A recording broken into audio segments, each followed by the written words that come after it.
Hello বন্ধুরা, আজকে চলে এসেছি আরেকটি নতুন রেসিপি নিয়ে। ট্যাংরা মাছের ঝোল। মাছগুলোকে এবার নুন হলুদ মাখিয়ে নিচ্ছি।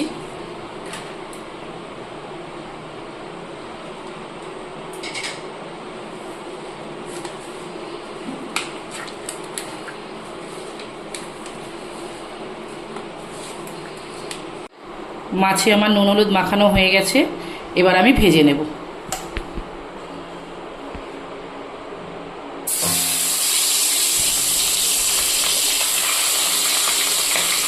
মাছটা ভাজা হয়ে গেছে, এবার আমি তুলে নিচ্ছি।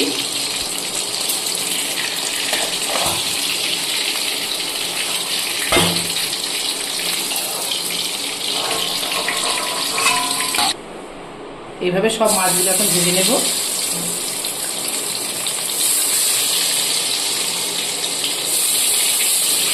আমার মাছ ভাজা হয়ে গেছে, এবার মাছ ভাজার তেলে আমি দিয়ে দিচ্ছি তেজপাতা আর সাদা জিরে।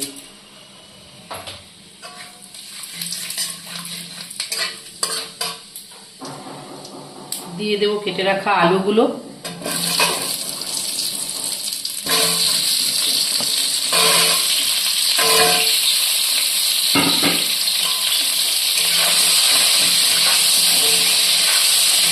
আলুটা ভাজা হয়ে গেছে, এবার দিয়ে দিচ্ছি নুন, হলুদ, বেটে রাখা মশলা। এখানে আছে আদা, জিরে আর লঙ্কা, গরম মশলা, সব আমি একসঙ্গে বেটে নিয়েছি।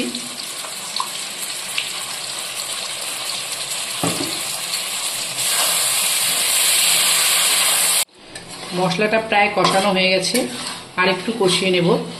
এই রান্নাটা পুরো আমার মার মতো করছি আমি। আমার মা বেশি মশলা দিয়ে করতে পছন্দ করতো না। মশলাটা কষানো হয়ে গেছে, মশলা থেকে দেখুন তেল ছেড়ে দিচ্ছে। এবার দিয়ে দেবো আন্দাজ মতো জল।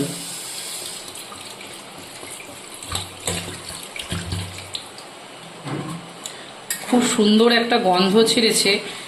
একবারে গরম মশলাটাও আমি জিরে আদার সঙ্গে বেটে দিয়েছিলাম, তো এত সুন্দর গন্ধ ছাড়ছে তরকারিটা থেকে। ঝোলটা ফুটে গেছে, ভেজে রাখা মাছগুলো এবার দিয়ে দেব।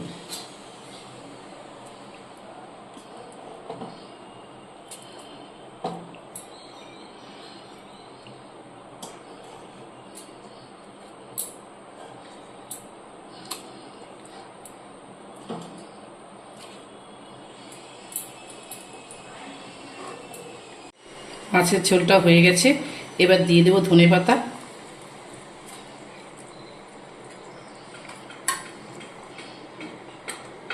এবার আমি নামিয়ে নেব। আমার রান্নাটি হয়ে গেছে। আপনারা একদিন এইভাবে করে খেয়ে দেখবেন। ভালো লাগলে লাইক, কমেন্ট, শেয়ার করবেন।